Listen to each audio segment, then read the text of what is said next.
नमस्कार दोस्तों, मैं आज अपनी स्टेटमेंट रिकॉर्डिंग की सीरीज को आगे बढ़ाते हुए इसका तीसरा पार्ट मैं आपके सामने लेके आ रहा हूँ। स्टेटमेंट रिकॉर्डिंग के लिए हमें क्या क्या बातों का ध्यान रखना है वो पहले मैं अपनी वीडियोस में डिस्कस कर चुका हूँ। आप मेरे चैनल पे जाके उन्हें देख सकते हैं। Legal lamp of Sanjeev Sikarwar, ये मेरे चैनल का नाम है और इस वीडियो के साथ आप वहाँ पहुँच भी जाओगे। इसमें एक बहुत अच्छा पॉइंट मैं आज आपको बताना चाहता हूँ, इसीलिए एक छोटी सी वीडियो बना रहा हूँ मैं, और केवल एक ही पॉइंट डिस्कस करना चाहूँगा इसमें, क्योंकि बाकी चीज़ें ऑलरेडी डिस्कस हो चुकी हैं। कि जब भी आप किसी विटनेस का स्टेटमेंट लिखें तो ध्यान रखें, मैं रिपीट करता हूँ कि ध्यान रखें कि स्टेटमेंट डायरेक्ट स्पीच में लिखा जाना चाहिए।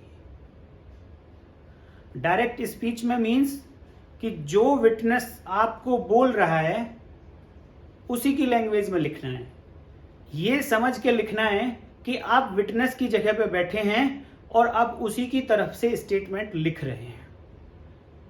जैसे कि एक मैं एग्जाम्पल यहां लिखने की कोशिश कर रहा हूं। मैं आज का एग्जाम्पल सिर्फ इसी एंगल से लिखा है यहां पे कि स्टेटमेंट डायरेक्ट स्पीच में कैसे लिखेंगे वो आपको मैं बताना चाहता हूं। बड़ी इंपॉर्टेंट बात है ये कि आप स्टेटमेंट को डायरेक्ट स्पीच में ही लिखें। यही मूल मंत्र है आज की वीडियो का। डायरेक्ट स्पीच में कैसे लिखेंगे, मैं छोटा सा पीछे की बातों में बता देता हूं कि यहां सबसे ऊपर आइडेंटिफिकेशन का एक पोर्शन होता है जो ये आइडेंटिफाई करता है कि ये स्टेटमेंट किसका है। ये मैं पहले भी बता चुका हूं।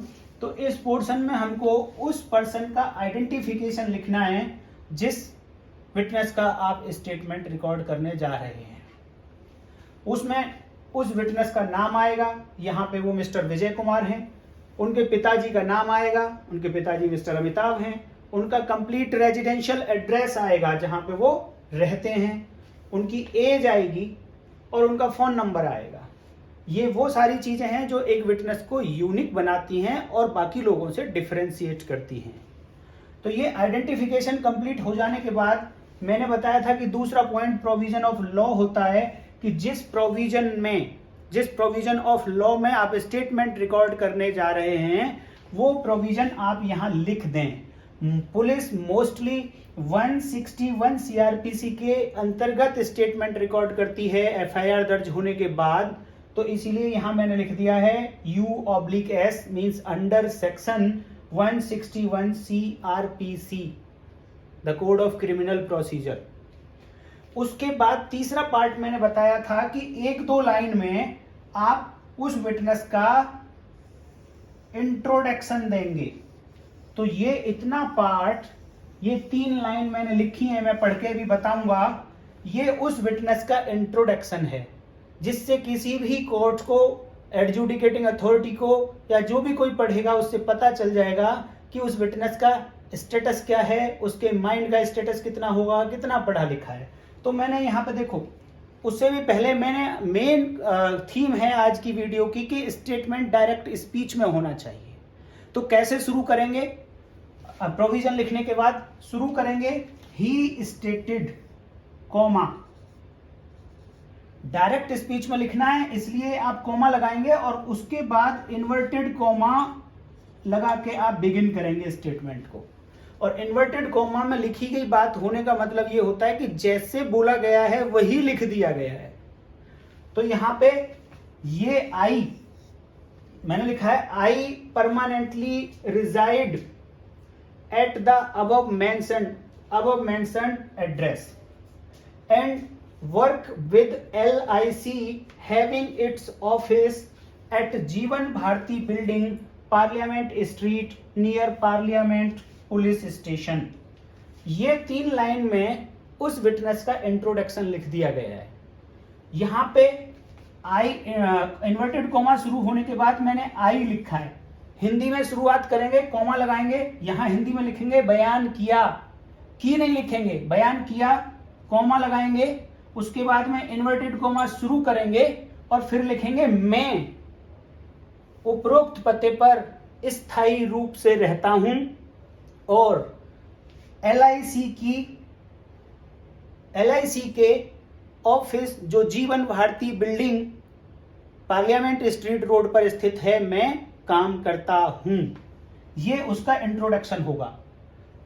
ये आई बताता है कि आप ये फर्स्ट डायरेक्ट स्पीच में लिख रहे हैं या फिर आप इनडायरेक्ट स्पीच में लिख रहे हैं। कुछ लोग क्या करते हैं, यहां पे लिखेंगे बयान किया कि वह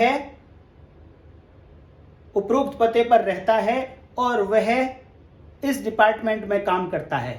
ये गलत है, वह कभी नहीं लिखेंगे। उसकी तरफ से स्टेटमेंट लिखेंगे डायरेक्ट स्पीच में कि मैं रहता हूं, मैं ये करता हूं, और फिर यहां पे देखो आई।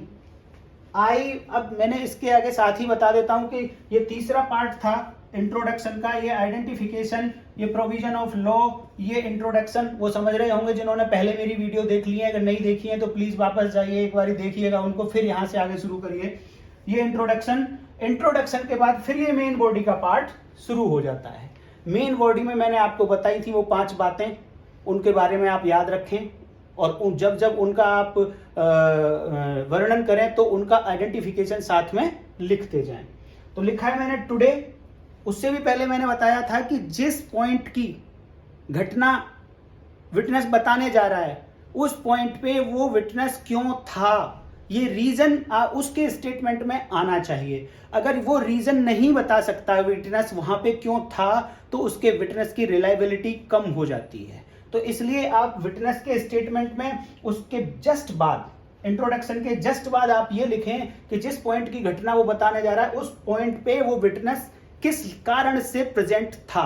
तो मैंने लिखा है कि today I was going to my office, ये वाला ऑफिस, इन माई कार। मैंने बताया था कि जब जब कोई थिंग आएगी तो उसका कंप्लीट आइडेंटिफिकेशन आएगा। कार नंबर ये आएगा, मेक लिखें उसका कौन सा है, कंप्लीट कलर लिखें कौन सा है। I was going to my office in my car so and so and at about, कितने बजे क्या हुआ, क्योंकि वो अपनी गाड़ी से जा रहा था घर से ऑफिस।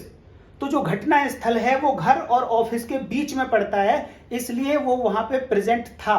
तो उसने अपनी प्रेजेंस का रीजन दे दिया इन 2 लाइनों में। तो अब इसके स्टेटमेंट की रिलायबिलिटी बढ़ जाएगी।